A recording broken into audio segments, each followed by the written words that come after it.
88,000. Wow! Oo. Yan yung binayaran kong ticket. Tapos, ang patikit lang sa akin ng kumpanya 1,000. So, grabe ang inabuno ko. December kasi nung umuwi ako. So, talagang mahal yung ticket. Pero okay lang, sulit naman. Nakasama ko ang pamilya ko.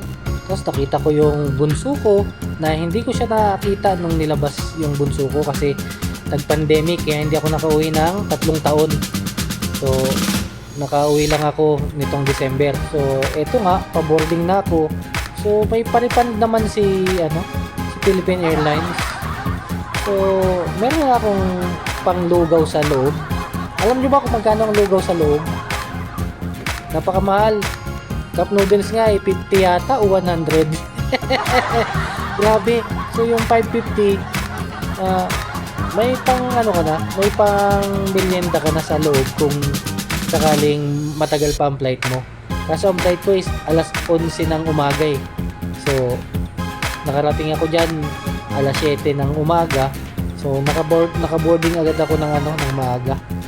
So, ito na. Wow! May 550 na ako. Panglugaw.